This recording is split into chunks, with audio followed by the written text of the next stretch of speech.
So I started in October 21, and to sort of take you back to that time, COVID, we're just sort of coming out of COVID at that point. Queensland was still locked down.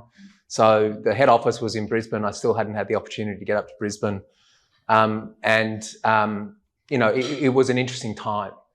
But where we were as a business at this point is that we had a reasonably large investment portfolio of about $3 billion. It was an interesting investment portfolio. It was kind of eclectic. There were cinemas and labs and all sorts of things in there. And I'm actually not being critical of that, because in the end, the eclectic nature of the investment portfolio really helped us in terms of the sell of some of these assets in more difficult times. We also had an Australian retail funds management business. So when I say retail, I mean mums and dads. So basically a mums and dads investment platform. We raise money off mums and dads and go and invest that in real estate throughout Australia. We also had a large European business. That European business had about sort of 5 to 6 billion of assets under management, 240 staff at that time. It was a large venture. The interesting thing about the Australian business and the European funds management business was, I think, the allocation of capital that had happened at this point. So when I started, the European balance sheet in terms of co-investments and capital that had been used to support the European business was about 1.5 billion Australian dollars. The capital that had been deployed to support the Australian business was zero. So you could sort of see a bit of you could see what the team had previously been focusing on. And we also had a couple of other investments, and one of which was a reasonably large investment in a retirement operator called LDK.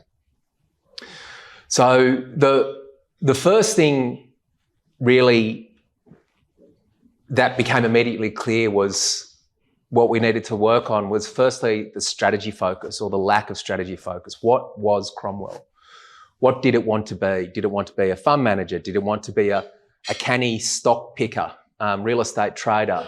Did it want to be a conglomerate, investing in different businesses and operational businesses and providing capital to other business like it was doing for LDK?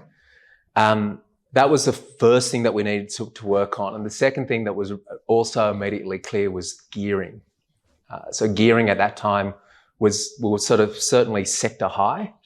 Bear in mind, this was the top of the market, so the assets were as valued as highly as they're ever going to be. Our gearing was sort of in the mid-40% range. Our look-through gearing was sort of more approaching that 50% range. So the gearing warning was flashing red, even at this early stage. So we sat down with the board. Gary Weiss is our chairman. I think many of you know Gary, very canny operator. Really not a single commercial deal that he hasn't done twice. So he was a fantastic help in this situation. We sat down and we realised pretty quickly that where we wanted to focus on was the funds management business. We wanted to be a funds manager. We wanted to grow that funds manager, use the capital that we had available to help grow the funds management business. Initially, we were sort of fudging a little bit on the well, is it an Australian funds management business, or is it a European funds management business, or is it both? We were fudging on that a little bit because we actually didn't know the answer. We all had a bit of an open mind as to whether or not the European business was viable. So we needed to look at that closely. The problem was, when we started to look at it closely, a couple of things happened. The first was, and this is in February 22, the first was the war in Ukraine. So really, as profound a geopolitical event as has happened in, I feel, the last 30, 40 years, was when Russia invaded Ukraine. Poland abuts Ukraine and Russia. Anyway, Poland's very close to, well, it definitely abuts Ukraine. That's all I can say. So that had massive consequences, immediate massive consequences. Oh, sorry, because part of what we also owned, our biggest asset at that point, was a €600 million, so $1 billion Australian shopping centre portfolio in Poland of 7 Polish assets. So we knew pretty quickly that we had to sell that, so there wasn't much thinking about what we had to do with that. The consequence of the Ukraine war, though, was that instantly Poland was effectively in a war zone. It received 3 million refugees the very next day. It was in a whole world of pain. So any concept of selling that portfolio of assets immediately was just not going to happen. The other thing that sort of happened at this time was that sort of transitory inflation that everyone was talking about sort of became very apparent that it wasn't transitory. And you all sort of remember that time where basically the swaps went from 1 and a bit to 3 and a bit to 4 and a bit pretty much overnight in Europe as well, which had sort of at that point been at negative interest rates. So what that meant was that the whole real estate market in Europe basically froze. And when I say froze, I mean freeze. There was no transactions. That obviously impacted our ability to sell the Polish portfolio. But the real problem it was creating was more in the European platform that we had. The European platform that we had was a good platform. The guys had, and I use guys in the gender neutral sense, but the team had put together a very important portfolio, a listed REIT in Singapore. So they managed to list 2 and a bit billion euro of real estate on the Singaporean Stock Exchange and retain the management rights to that portfolio. That's a big deal. And it was, the management rights for a big listed REIT like that are profound. They're great. The issue was, though, that it massively increased the costs of the platform. So in order to support all the listed requirements and the reporting requirements and the ISO IT safety standards that all this REIT needed, it massively increased the costs of the platform. So in order for that platform to make money, it relied on transactions and raising money, buying assets, selling assets, leasing assets. So that had stopped basically in 2022. So we're in the situation where we effectively had $1.5 billion out the door, and the $1.5 billion comprised of this is Australian dollars, comprised of the Polish portfolio of assets and the co-investment stake that we had in C-REIT, which was about 500 million Australian dollars. The 500 million Australian dollars, it was basically about a third of that fund. So we went to sell the Polish platform first, so the Polish real estate. That turned out to be effectively an 18-month process. We had 3 bidders. 2 were deeply opportunistic. One was sort of there or thereabouts, but still very opportunistic. Roughly at about a 40% discount down from the price which we'd paid 2 or 3 years previously for it. And that was sort of the first difficult decision we had to make, which was, do we accept such a deep discount and move on? Luckily at that point, the decision was very easy because basically that gearing sort of flashing light warning that I was talking about before was now starting to really flash. And all alarms were going off. So we sort of didn't have a choice. So we accepted that bid and we managed to sort of clear, after 18 months of heartache, managed to clear the Polish portfolio off. At the same time, we were sort of trying to finalise the sale of the European platform. The biggest issue we had with the European platform was there were no buyers. There were fund managers out there that would have bought the management rights that were embedded in the platform because they also could see the benefits of capital-light funds management businesses, of which they were one.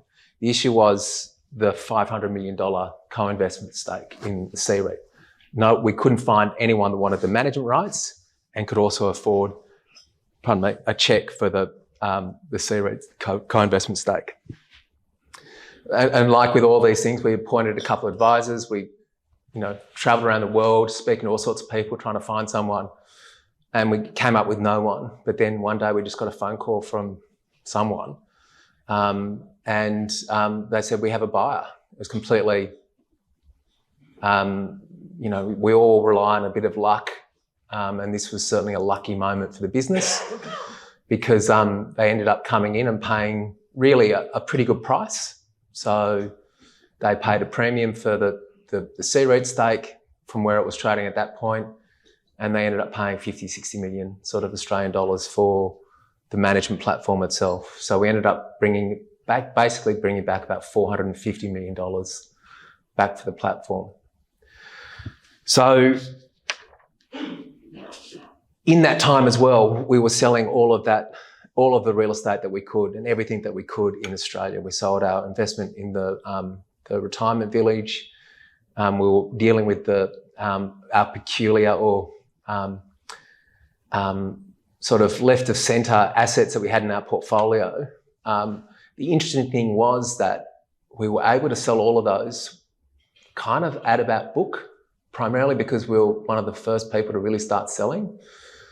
But also because of the eclectic nature of the assets, there was a story behind virtually all of them. And so effectively, developers or